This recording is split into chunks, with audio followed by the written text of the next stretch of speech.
Now, Derek is running amok in the Garden County this morning. That's what we like him to do. He's having some fun at a Tulip Festival. Derek, how are you doing?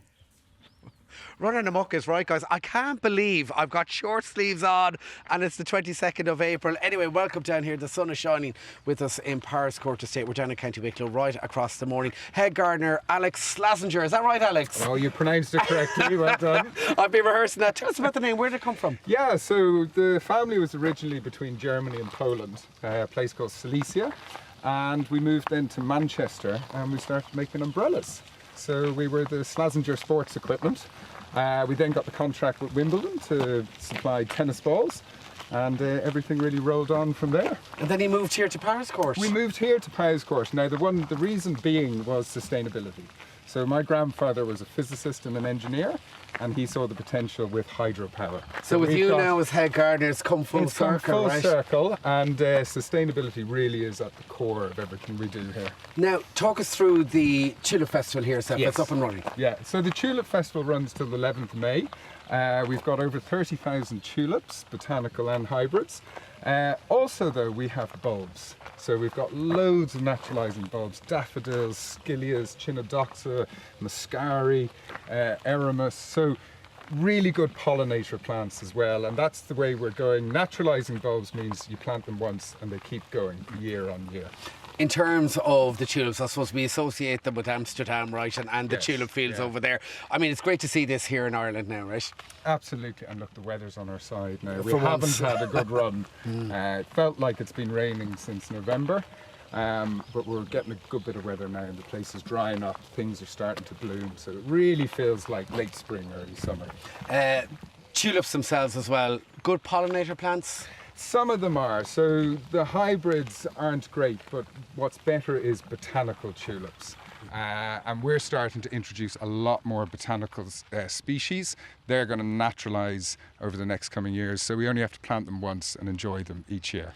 I was coming up Beach Avenue this morning. We were talking about the weather not really on our side over the last couple of months. Yeah. A couple of trees have taken a hit there over the last... They have. So the Beach Avenue, which is a tree called Fagus sylvatica, unfortunately they're past their best sell-by date. So I have planting records of 1739, so seriously old trees. So part of tree management is knowing when to take down a tree and replant. So although it looks like we're just cutting down trees, there's a really good reason. And the estate here is quite big as well. You're talking over 1,000 acres. Yeah, so we're about 981 acres now. We're 47 acres what we're walking around today, so plenty of area to look after. All right, we'll come back to you and talk about sustainability, Alex, in a few moments' time. But first up, we're going to pop over here to Rosemary, aptly named, right, Rosemary? Good morning, Derek. You're very welcome to the herbaceous border. Yes, now you are a horticulturist and you're responsible for this herbaceous border. I mean, an unbelievable amount of hard work goes in. There's a great concentration of plants in here. At the moment, we have our tulip display and we have a lovely bit of colour that we've been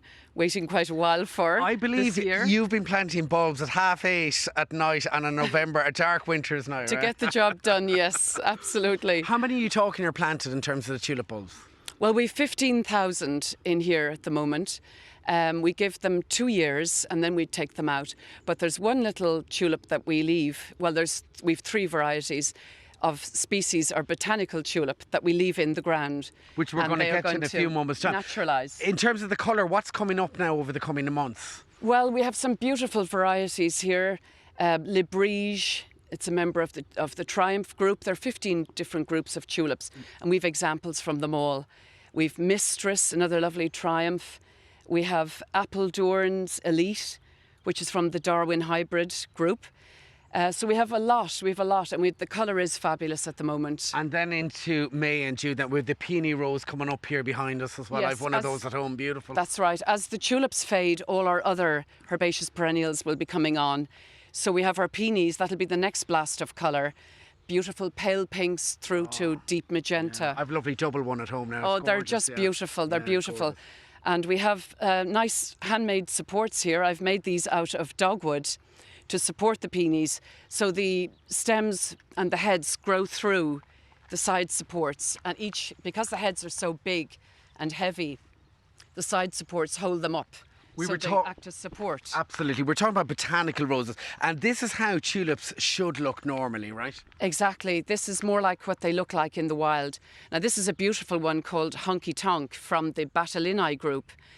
And it's got a lovely sulphur yellow with the pink flush on the outside. So, as I was saying earlier, we'll be leaving these in the ground and they'll naturalise. We have another lovely one to come, Bright Gem, which is kind of a more apricot colour, but it looks a little bit like that. So we have them at the front of the border because they're low. They're kind of a rockery type. All right, Rosemary, an absolutely wonderful job, and thank you so much for all your hard work. Alex, sustainability is at your core, right? Yeah, absolutely. So we've gone through a journey of sustainability. And as I said before, my grandfather started it, wanting to do hydropower, and we've recently just been certified as Ireland's first visitor attraction to be sustainable and recognised by the UN. And that's taken a couple of years to get that It has, certification. yeah. So sustainability, it doesn't happen overnight. It's looking at techniques that we do and practices we do in the garden, and how can we do that in a more sustainable manner. So it's looking at species selection. So it's looking at certain trees that are going to adapt to our climate. Our climate is changing. So we're actually getting drier. I know that's crazy to say. But the extreme drought that we get through the summer, we never used to get that before. So it's about picking species that is going to survive that and thrive. Okay. Where can we find out more online? So you go to our website, powerscourt.com. I'd advise people to become members. Then you get all the free questions. great. You can ask us everything you want. And the Tulip Festival up and running until? 11th of May. Okay, you heard it here from Alex. It's getting drier here in Ireland. It's getting drier right back to you in studio. You wouldn't think of it all the rain we've had, but... No, you would not think it's All absolutely right, see you gorgeous later, down lads. there. Fair play to them. Absolutely gorgeous. Beautiful to Look, look at imagine going around there today. Beautiful.